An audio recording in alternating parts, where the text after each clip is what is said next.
South Shore, the South Coast, and Cape Cod. Our firm takes pride in assisting our clients in the next chapter of their lives by taking a holistic approach to their real estate endeavors. We believe that every move should be a moving experience.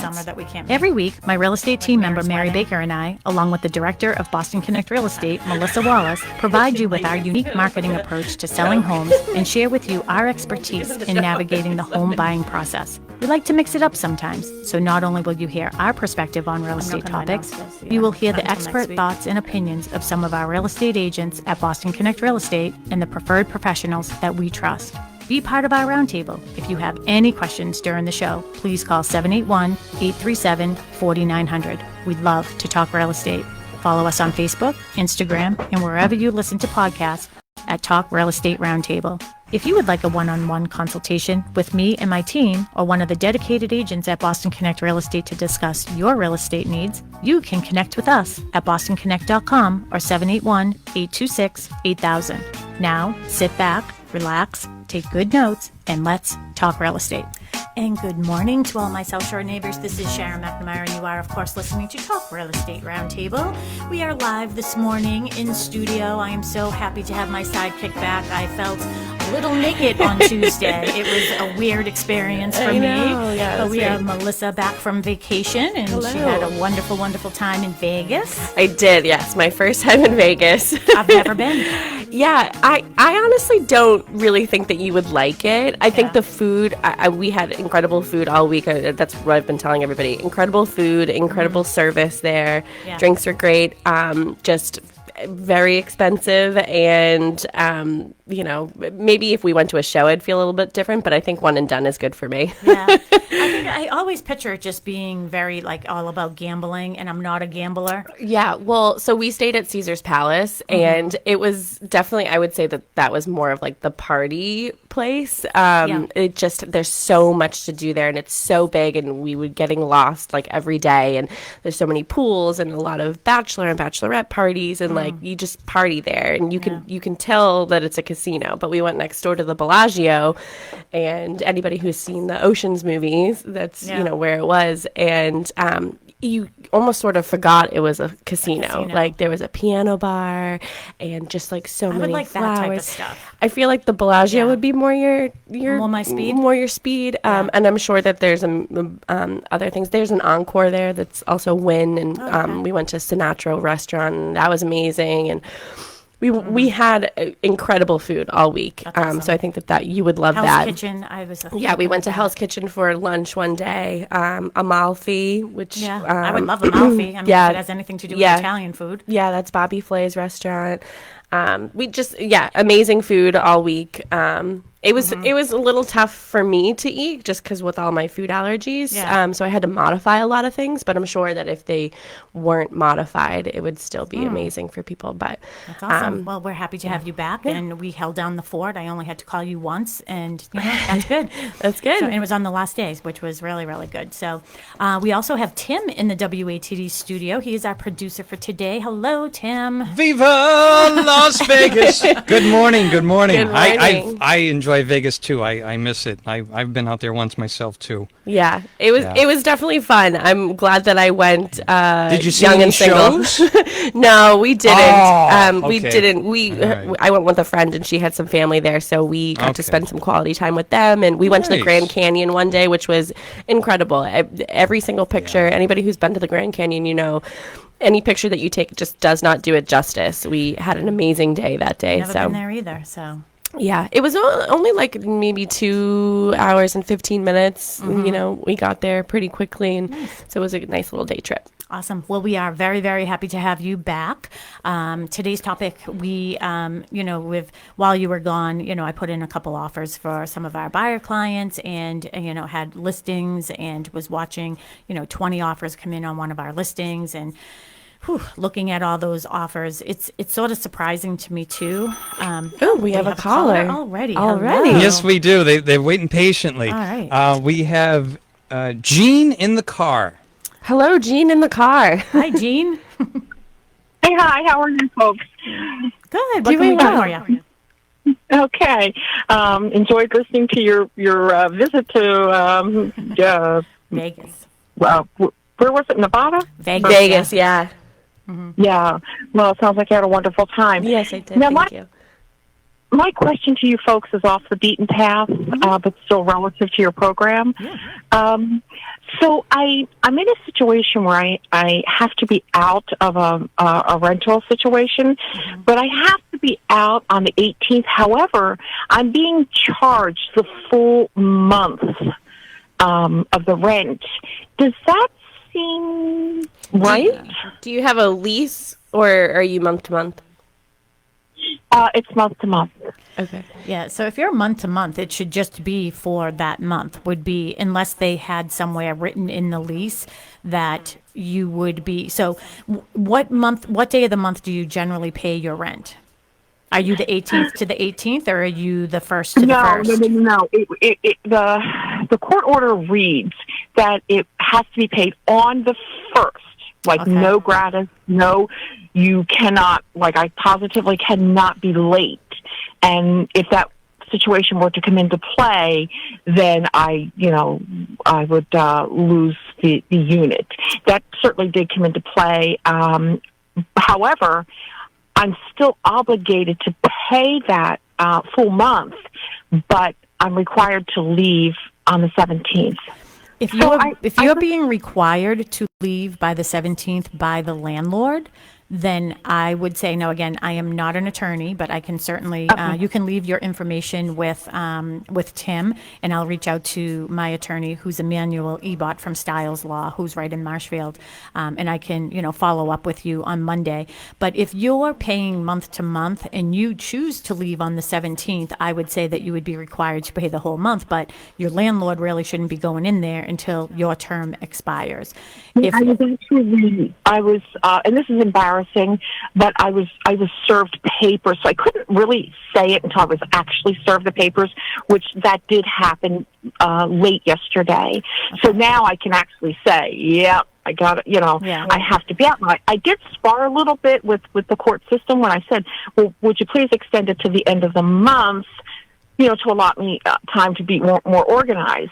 And that wasn't honored. I said, I have to pay that come the 1st, regardless if it's paid or not. It'll go up against my credit score. I'll pay one way or the other. And so I was denied that, and then I received those papers, and I thought, well, maybe it'll just reflect in the paperwork that I have till the 31st, and it didn't. I have to be out.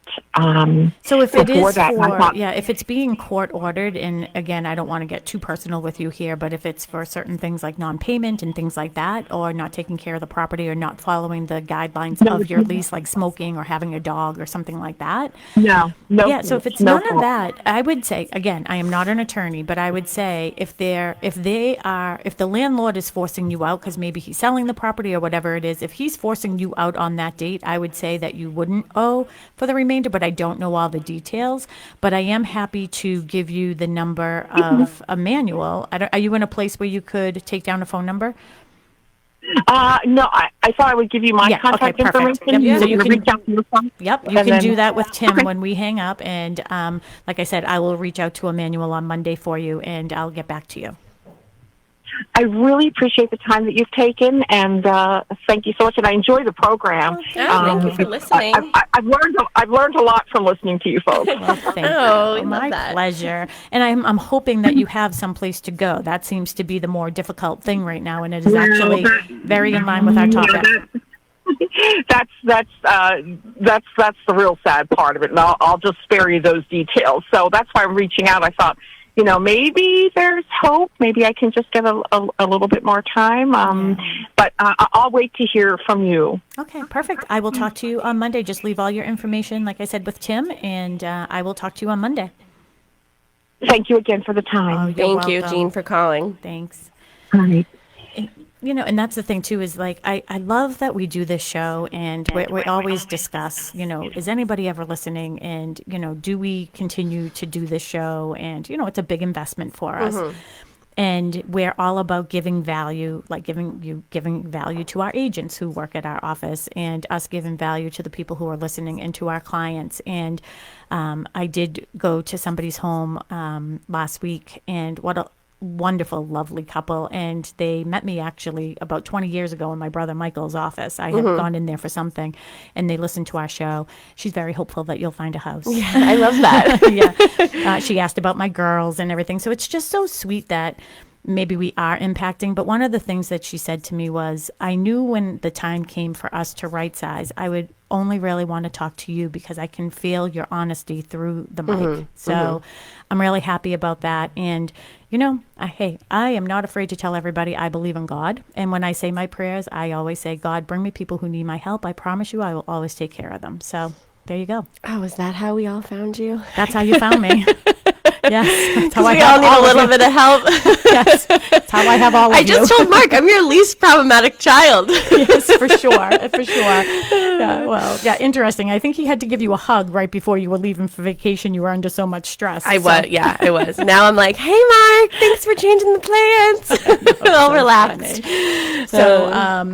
So thank you for all of our listeners for being so supportive. And you know what? We have a lot of agents who even work in other offices that listen to us, and they say that they enjoy the show too. So we're grateful for that. But today's topic is why home buyers have fatigue in this current market and what steps they can take to make their offers stand out from their competition. And we're also going to mingle in a little bit of how we can, how sellers can create a fair playing field for home buyers and creative approaches that the buyers can make to sort of intrigue the sellers as well. So the reason for this topic is because, yes, we're still in low inventory. It's interesting. It's no lower than it was last year. I did run some stats. Marshfield 2022 had 28 homes in the market on this date, and today there are 17.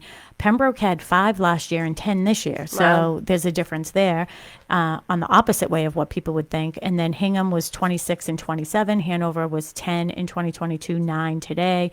Hanson was 5 and 5, and Halifax was 5 and then 2. So Halifax, you can see what's happening in Halifax. And I would say because there are more homes in a demographic for first-time home buyers in Halifax. So that's where they're going. So I thought that was really interesting, too.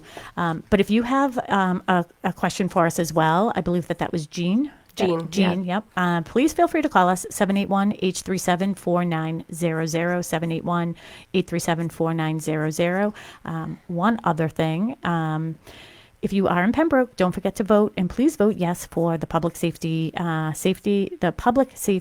building that we is on our ballot today. When you go to vote, please also, I'll just tell you who I'm voting for. I am voting for Tracy Marino as well as select person. So those are where my votes are going.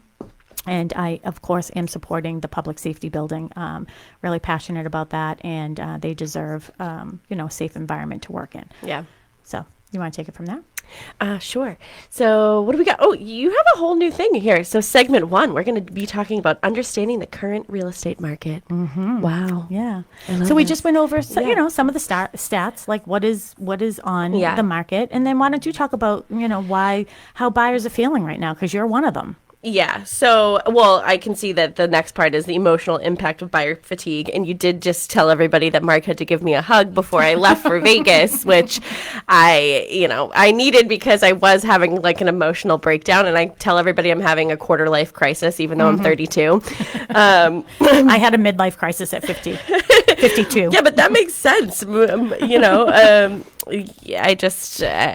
don't know. And it's funny because Matt Mahoney just texted me. So here's my sort of update since, we talked about it last. So obviously I went on vacation. I was very weary about it. I think mentally I needed to, have a little break from everything, not just work, but just from the market because I was feeling so down and I couldn't help myself. Like, I know that I'm in this industry professionally.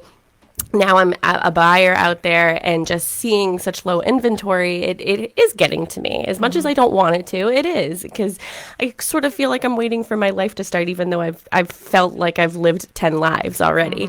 But I know that I have so many people in my corner, and that's why I knew, like, as soon as you and Kristen were like, what's going on? And I just, like, I had, like, a mental breakdown. And the waterfall started. And the waterfall started, and then Mark came up, had to give me a hug. But while I was away, I did have people reaching out to me and say, "Oh, did you see this one? Did you see this one?" I was flying home. I got a text message from Matt Mahoney, who is a full-time realtor here at Boston Connect Real Estate, and he's like, "Hey, are you going to move to Kingston?" Because he lives in Kingston now, and I'm like, "Oh gosh, is there a house?"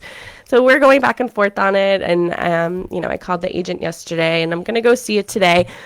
I think that at first I probably wouldn't have gone to see it because there are some things about the property that I was like sort of iffy about beforehand. But right now I'm like, you know what? I'm just going to give it a chance. I'm going to, give it a look. And that's just sort of where you have to be in this. Yeah. So emotionally, let me ask you this. So you're discouraged because there's not a lot of things to look at. And even though I'm saying it's the same as last year, I know that before you left, you told me that the quality of the properties that are currently on the market is far lesser than what you've seen. So that's discouraging. Yeah. Right?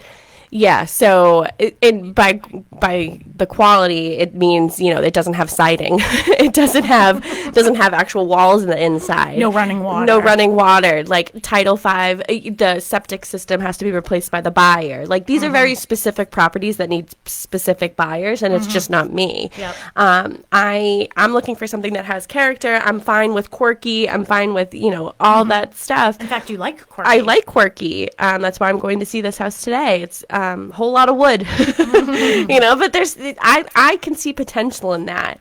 I don't necessarily feel like I have to finish a house by putting siding on it or put a new septic system in because at the price, it's just not where I'm at. And I don't think I'm ever going to get to that point where I'm just like calling Jasmine being like, hey, so I think I'm going to put in an offer. And it doesn't even exist yet. It's just a pile of air.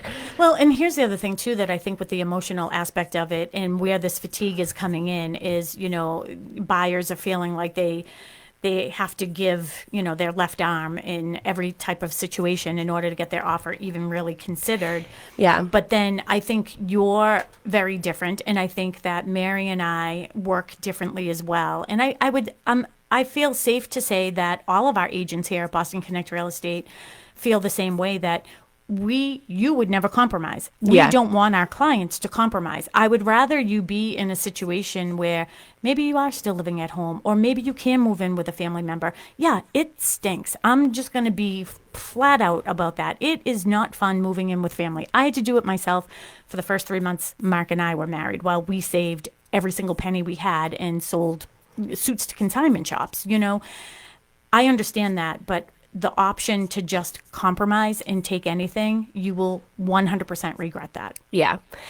Yeah. I mean, and that sort of goes back to, and I talked about this before, when I did have a house, an accepted offer on a house late last year. Had I moved forward, I would have been compromising a lot. And I think if I was standing here today living in that house, I feel like I would have been sort of overwhelmed. And, here's the thing with that is, I realize Mark and I were in a very, very particular position because, as you and Mary know, we treat you like you are our daughters, and we want you to make the right decisions, but you're also not our daughter. Yeah. So there are times where we look at each other and say, it's none of our business. Like, if they wanted our opinion, they would come flat out and ask it. And I know, like, I can see in your eyes, like, I remember walking around the Carver house and I could tell you were trying to feel me out, and I was getting a weird vibe in the basement and all that. And I did not think it was the right house for you, but everybody else did. Well, I knew that you guys did it because you guys were so quiet. And I'm like, okay, anybody want to give me their opinion? But we do have a caller. Okay. Tim, who do we have on the phone? We have Joan Hanson. Also, Melissa, if you could turn your microphone down just a little bit. Oh, I'm actually screaming. It's probably my fault. Yeah, I think back away from it. Something, please. You're pegging my levels. I know, all the loud. I was thinking the same thing. It's because she was in all those casinos. Yeah. Yeah. I lost my hearing. What's that? Oh. Hi, Anyway, Joe. we have Joan Hanson. Yes. Hi, Joan Hanson. Hey, good morning. How are you guys? It's all about that gain and mic distance, isn't it? Yeah, yes, it is. Sharon's over at the How board are you trying to this fix morning? it. I'm doing well. How are you?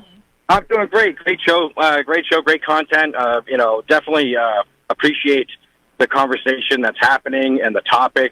And it's certainly something that is an issue all across the South Shore. I mean, housing and what's out there, what's available.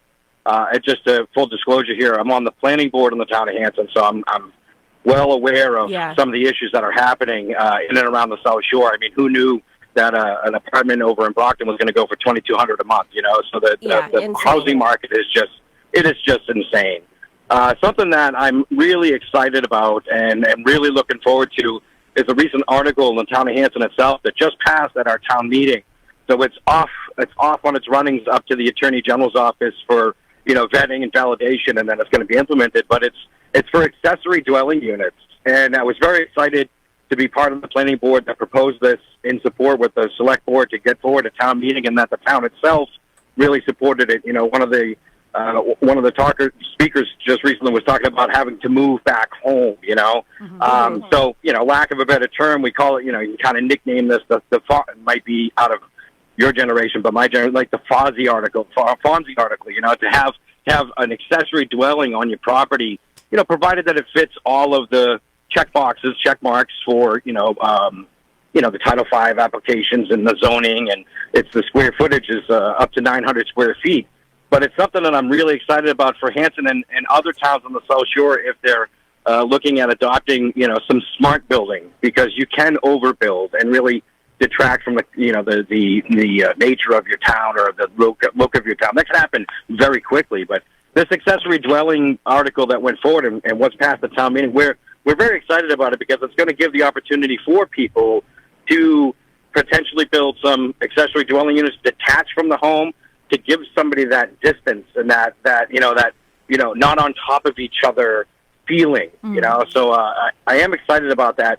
It's not going to be hugely impacting, but if more of the towns on the South Shore recognize that these small accessory dwelling units, 900 square feet, that's definitely livable, and I think it's a great.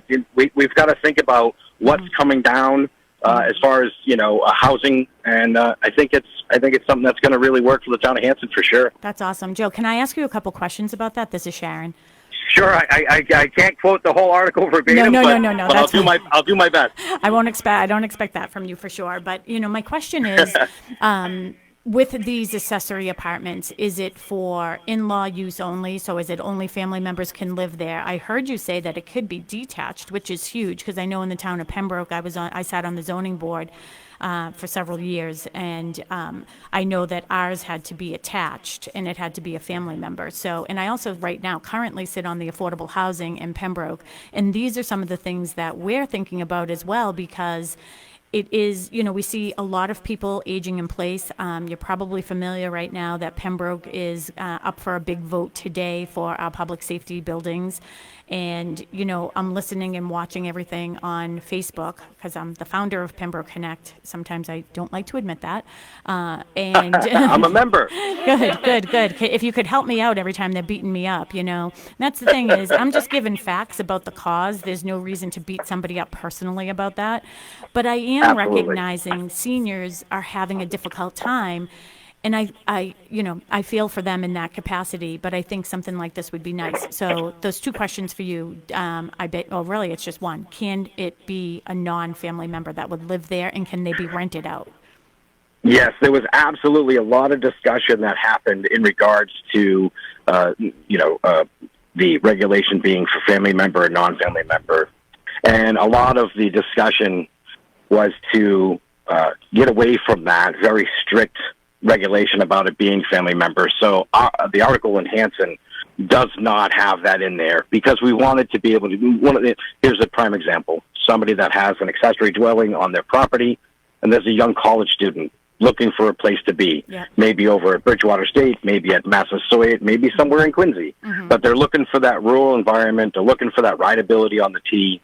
Why not be able to have a property that offers up that opportunity to a young adult, maybe a young couple.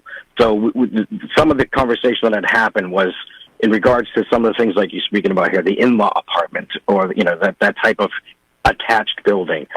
We wanted to be able to, like I was saying, we have to call it the Fonzie article, we wanted to be able to have that open ability for a property owner that has an opportunity to be able to build an accessory dwelling building, to be able to have a rental, that kind of a thing. Over-regulating it too much obviously constricts a lot of the application of it. So we wanted to make sure that we had some open, availability. We wanted to be able to have that because we're trying to make sure that we encapsulate that young adult, that especially with the T, with the rideability of the T. Is it part of the so MBTA new requirements? Is it part of No, that? so you're talking about the MBTA zoning. That's something completely separate. And this is completely different than the MBTA zoning that's getting ready to come down. Yeah. And it's actually being implemented now. So that's completely different than that. This was a completely different topic. Same kind of general discussion, availability, what's out there, but it's complete. Now, as far as regulation, inside the article, there is protections inside the article to make it so that somebody that wasn't, a snowbirder completely away, a homeowner, there is regulation inside the article that defines the application of when the actual property owner needs to be living in their primary domicile as an active person. You couldn't have somebody that just goes down to, say, Carolina for 8 months, and they're renting out the accessory dwelling. You have to be an active homeowner. So that is inside the article. Primary residence, yeah. Exactly. What, would you be willing to come on and do the show with us next week, and maybe we can get somebody from Pembroke or some of the other surrounding towns too to talk about this? I would, any of the local planning board members in the South Shore or local planners, anybody that would, I absolutely, you could talk to Mr. Tachi. He's got my contact info. But I would absolutely love to come in and talk about zoning and planning because it is a very, very important topic. And it's very difficult to try to, I don't want to say educate, but understand. There's so many facets of zoning, so many facets of community planning. It's extremely difficult. People see the effects of the Title Fives, and people see what was once the not the foreclosures. What would they call it? The short sales and those kinds of things. So, but absolutely, I would love to come on and talk. Can you leave your number with Tim so I don't have to reach out to Mr. Tachi for it? Of course I can. Just leave that with him. And I think because I have so many questions, like I want to know: is it a use by right, or do they have to go for variances? Is there a certain certain size for their lot? I have so many questions, and I love the fact that this is great because affordability is a huge issue here on the South Shore and really everywhere, I would say. So I would love to have that topic if you can do next Saturday. And if you have any favorites over at the planning board in Pembroke, I'm happy to invite them, and maybe we can have a couple people or somebody from affordable housing as well. So if you could just leave your number. Yeah, that would be great. I would love it. Yeah, that sure would be can. awesome. Thank you, and I appreciate letting me speak. And hey, happy Saturday, everybody. Yeah, great topic. So thank you so much Thank for you. calling. Yeah, I appreciate that. So don't forget, don't hang up. Give everything to Tim. I won't. Thank you. So, all right, everybody knows what next week's topic is about. We're going to talk about zoning and and we've been talking about this in affordable housing. What can we do to make changes so there are more affordable housing opportunities for people? And it starts with planning. So there you go. My first thought was, okay, so if it's somebody who sort of wants to right size, but, sort of live at home, I'm just thinking like, somebody who lives in the town of Hanson, they want their parents to come live with them, but not necessarily on top of each other. If they had a dwelling that was detached and we could sell their house and then they could live in that detached dwelling, but also have quality of life because of, the money they're making off their home and all that stuff. What? I was just saying, Tim's going to you're screaming. I can't. No, she's fine. She's fine now. Okay, good. I can tell it sounds fine to me too, but I can see when she's getting passionate in here and she's into the microphone and all that. Well, you know me, I'm always like, we got to sell some houses. Yeah, we do. But you know what? What a great added value for moving to the town of Hanson right now. I mean, come on, Hanson, you just brought it up a notch. I'm pretty proud of that for you guys. And, it's going to, that's awesome. I mean, and think about how many more people can age in place. And that's the thing with in-laws, hey, I had my dad living with me for a month. You know what? I was like, I think I need to go up on Lexapro or something. So All right, so that's great. I'm glad that he called. Again, any calls, this is what we love to do because we can always continue this topic on Tuesday. We're going to skip right by that 10:30 break. And if you have any other questions, 781-837-4900. Tim is in studio. He'll get you right over to us. We've had 2 great callers this morning, so we appreciate you. So we talked about, segment 1 was understanding the current market, and then segment 2 was about the emotional impact and buyer fatigue. You did a great job on that. Thanks. And maybe some different strategies on how to stand out in a competitive market. Do you want to touch base on that? Well, it's something that I found interesting. So I helped you go through the 20 offers that you got on one of your listings last week before I left. And one of the interesting things that I saw was only 1 or 2 had waived their home inspection. Mm-hmm. And that, as a buyer in this market, that made me happy. Mm-hmm. As a listing agent, of course, you want people to, waive your home inspection. But when we just sort of went back to that market the house was very much like a first-time home buyer home. Yeah. Or somebody who was right-sizing to that size home. Mm-hmm. But, the majority of everybody who put in the offer was a first-time home buyer, and they wanted to do a home inspection. Yeah. And I love that as a first-time home buyer in this market. And we just got an offer accepted for one of our clients. They actually, I have to give kudos to them as well. They're so much fun to be, working for. They were referred to me from somebody that's very close to them, and we got their condo under agreement. It actually passed papers yesterday, so that closing happened yesterday. We were able to, and this is the thing, is being creative, right? So we were able to extend because they're going on vacation Tuesday, and we were able to get a use and occupancy until the end of the month, which gives them time. And we were really trying to find them a home before so they could do, one move. It's much more reasonable to do one move. But we weren't able to do that, but we did get something under agreement for them this week. And, it's the end of June, so, they'll be staying with family for a month. But we were also, hey, Mr. and Mrs. Seller, we can be extremely flexible. So if your new construction property is completed beforehand, so they're building in Taunton, and this house is in East Bridgewater, perfect little house, it's great, but they're flexible, which was enticing to the seller, and we did do a home inspection. I think that something that I always talk to you and Mary and Jasmine about is, okay, what's the best I can do for this house? Mm-hmm. Like, if I'm going to put in an offer, what's the best I can do? And, the last time I put in an offer, Jasmine's like, you could close tomorrow. And I'm like, oh, I don't know. I could close tomorrow, but how about 2 weeks? We could do 2 weeks. Mm-hmm. So, just coming up with things that, that you can do, whether it's physically, financially, whatever, or you can extend. Yeah. I'll give you all the time in the world, or I'll give you 2 weeks. Whatever you need. Whatever you need. Yeah.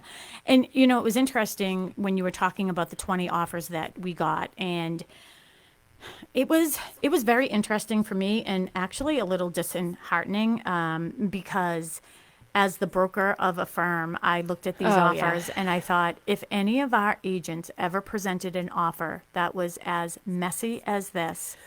Well, we had an office meeting the next day after we had gone through all these offers. We do the cover sheets, we do the spreadsheet, everything. And I said to everybody, as a manager of a real estate company, I'm appalled. As a buyer in this market, I loved this because I know that if I had put in an offer against all of those other offers, my offer would have been so much better, looked so much better, because it actually would have been a complete offer package with the best I had to offer. Yeah. And I'm not saying anything about one agent I would never, ever, ever name names. And for the most part, I generally don't even know. I'm looking at like numbers and packages and everything else. And I thought the same thing about like how these offers are and how I'm looking at them, and simple instructions, which are attached to, but like, it's like, send the offer here. And then, did you, like 3 days later, did you get my offer? Well, where did you send it? Because it wasn't where I asked you to. Why did you ask? Why has it been 3 days? 3 days later. I don't know. And then, just different things that were just so sloppy. But you know what? You're right. The ones that, I had a cover sheet. All you had to do is print it out. I put little check boxes next to every item that we wanted. All you had to do was check them off, so And that's one of the things, the agent that's listing the property that our clients just got this week he was great. He put a checklist of what he wanted. I took that checklist, I put it into Dotloop, and anytime I finished something, I put a check mark next to it. Complete, complete, complete. And I had a complete full package for him. So, like if agents are asking for everything to be in one PDF, then do it. Yeah. What's the problem? And here's the thing is, I Sorry, feel bad. that's how I feel. When I'm looking at it, I'm like, I actually feel bad for these buyers that they're being represented by this agent because I'm sort of irritated that they're not following directions, and it's not the buyer's fault. Yeah. Right? So Yeah. that's why you should. If you're a buyer in this market, you should be interviewing agents. Don't just pick anybody. Like, interview. What do you do for me? Yeah. I mean, and you were very specific about the guidelines, and I going through, because we sort of divided and conquered, I took half the offers, you took the other half, and I was calling agents to ask them if they wanted to extend their offer because they didn't make it good through our offer deadline. Yeah. Because they didn't read it. You got to read. Take time to read. Or you shouldn't be selling houses if you can't read. Yeah. So anyways, that was just Anyways. me. Okay, so other strategies. Again, I like that you brought up that you really don't have to give up. You really don't have to give up your home inspections anymore, mortgage contingencies. But I think that you should make your offer as clean as possible. Please ask your agents, hey, can you make sure that you have all the items? I usually have the checklist right at the open house with me, so I can give those out to the buyers as well. And just make your offer as compelling as you can, make it as clean as possible. And, don't be asking for if it says the washer, dryer, refrigerator isn't included, don't add those and everything else. The hard part of being a buyer's agent right now is really, you should be looking at what is the value of this home. And we never want anybody to overpay for a house. So we can go in and say, hey, I think that the value of this house is probably right where they're listing it. But we also know that there are going to be 10 to 20 offers on this property. That emotional value is something I can't gauge. And I drove myself crazy with it last week because I was like, I can't tell them, because I'm not the one living in this home.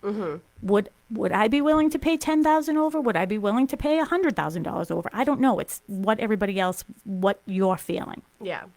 But one of the things I said is, are you going to be uncomfortable if you lose this house over $5,000?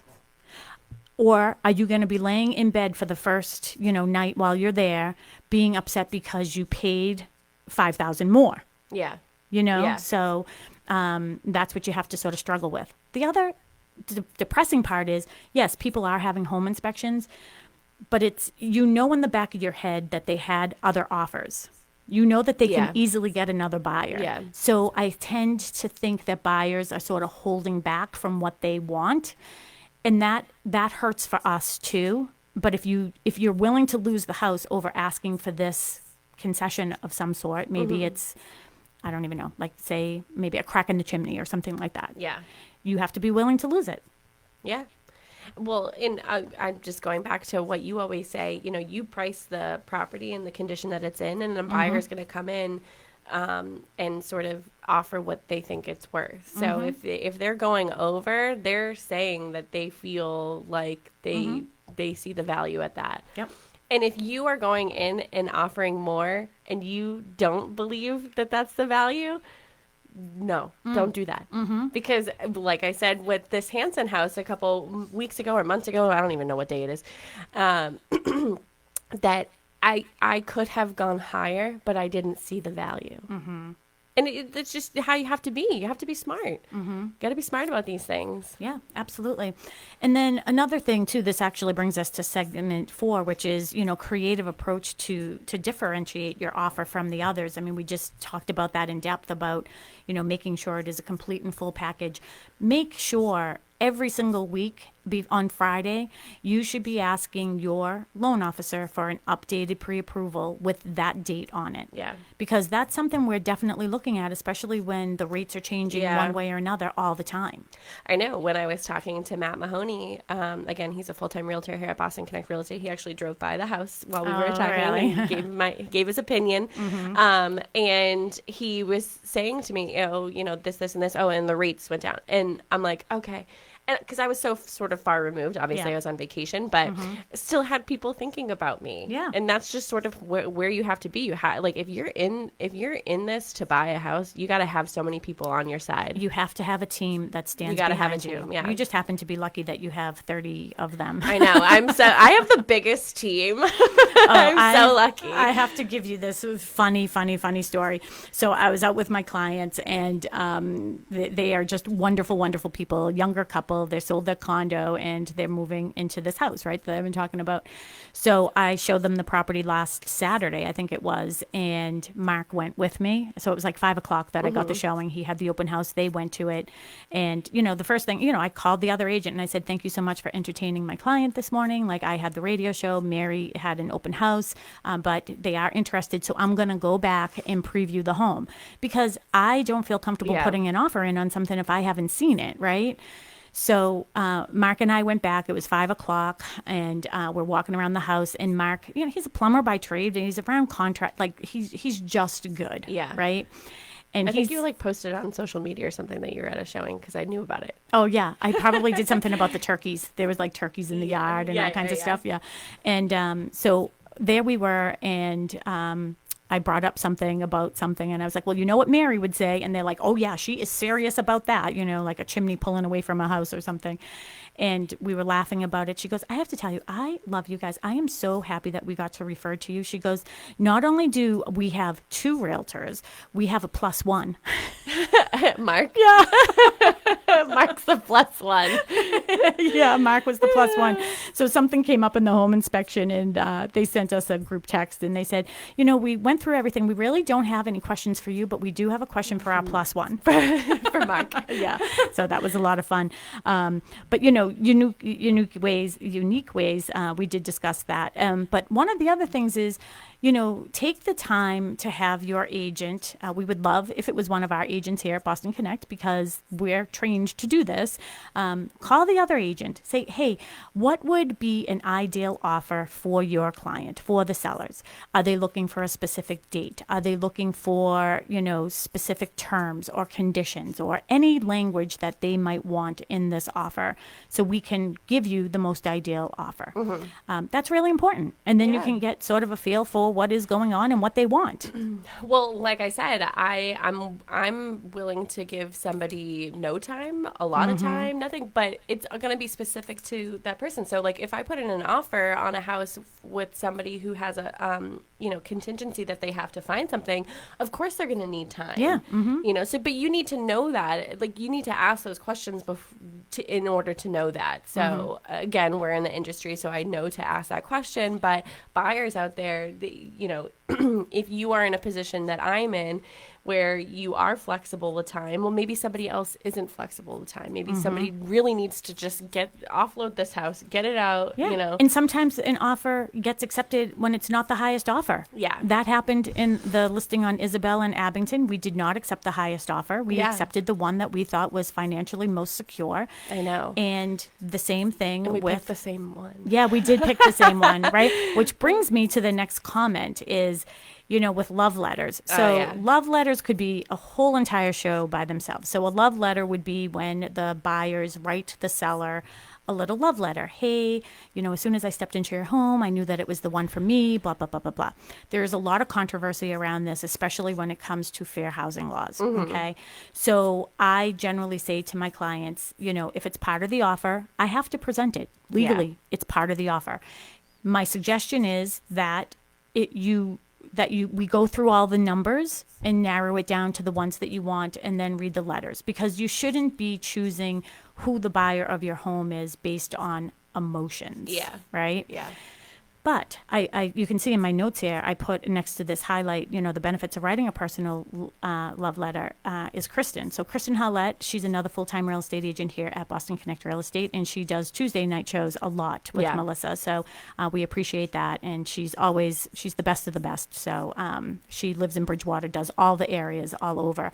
But we were talking the other day, and she was sitting there, she was writing up an offer, and she was struggling a little bit, and I was like, what's up? And she's like, I'm just trying to write a letter to the seller. So she, as the agent, is writing the letter. Yeah, and great. She said that she had the reason why two of her offers recently got accepted was because of her letter.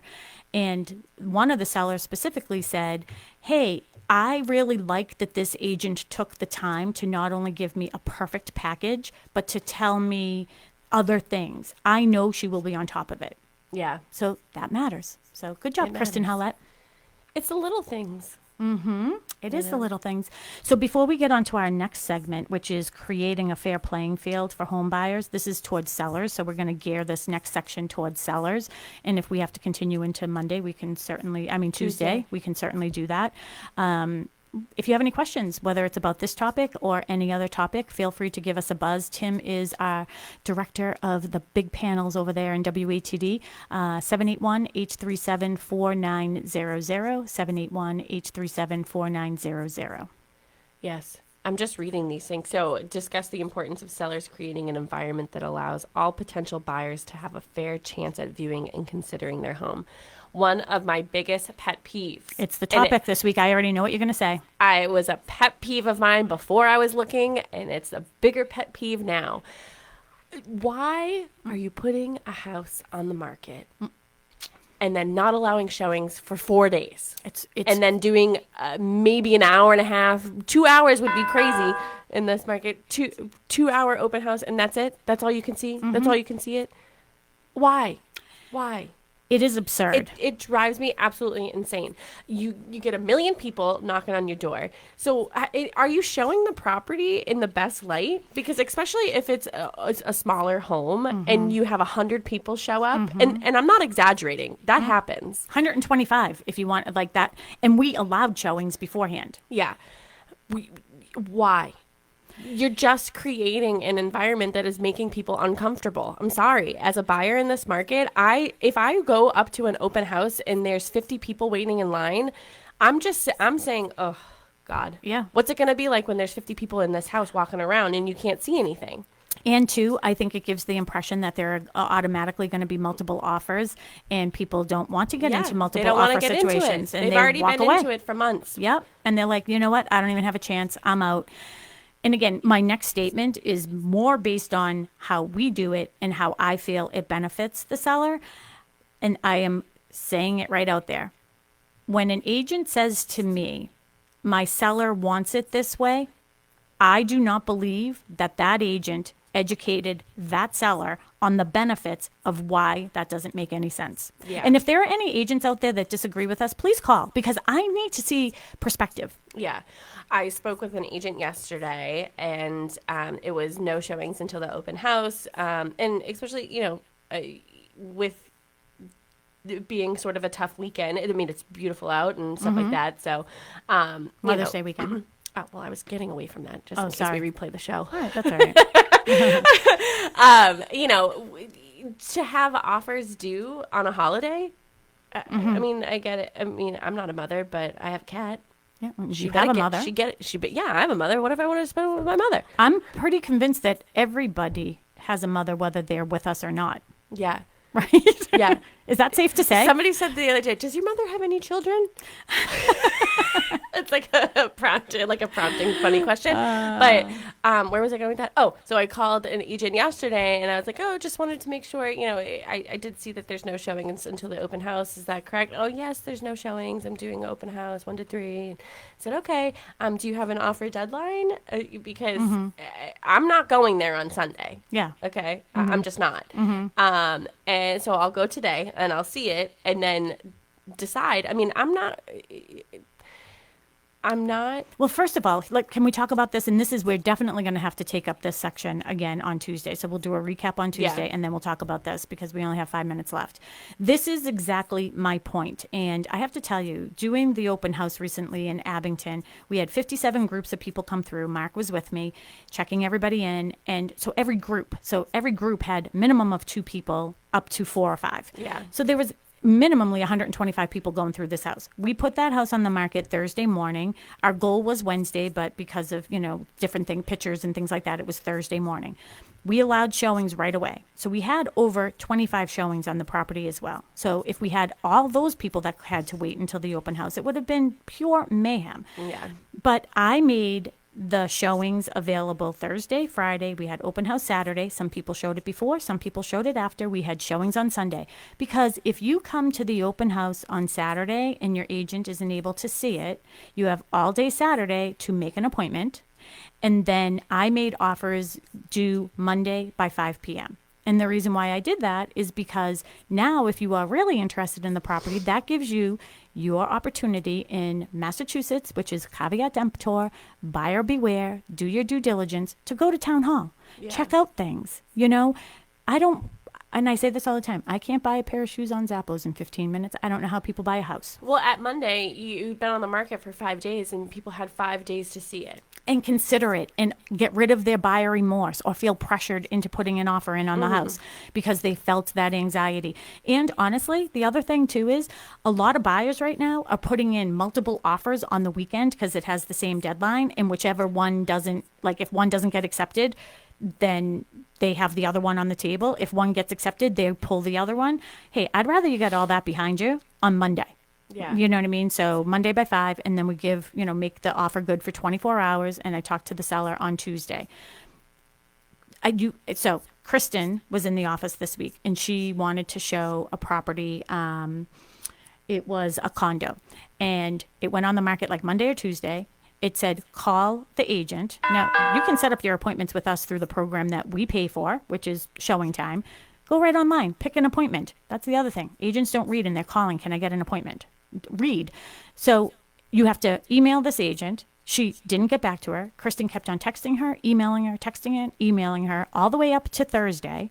No response. Finally gets a response from her. And she says, I'm not having any showings until the open house on Saturday from 3 to 4. What? 3 to 4. 3 to 4. 3 to 4. 1 hour on a Saturday, 3 to 4. I don't even understand this. So Kristen's client can't. She's working. She can't do it. Can I get in before? No. Can I get in after? No. Can I get in on Sunday? No. So, I mean, how can that be fair? How can the seller possibly be getting the most eyes on that property? You can't. I don't know. Oh, boy. Yeah, we're done. All right, so we're going to continue this topic on Tuesday, right? Yes, we are. All right. If you want to listen, I know, right? The claws come out. So if you want to listen to any of our past shows, you can go to our podcast, which is Talk Real Estate Roundtable. You can get that on your Alexa or whatever you have for podcasts, and you can go to bostonconnect.com to find all our information. You can always get me on my cell phone. If you're thinking about buying or selling your home and you would like to talk to me and my team, 781-294-4848, or one of our agents at bostonconnect.com, 781-826-8000. Have a great weekend, and happy Mother's Day to all of our moms, whether you are with us or you are not. I am giving you a hug. So happy Mother's Day. Happy Mother's Day.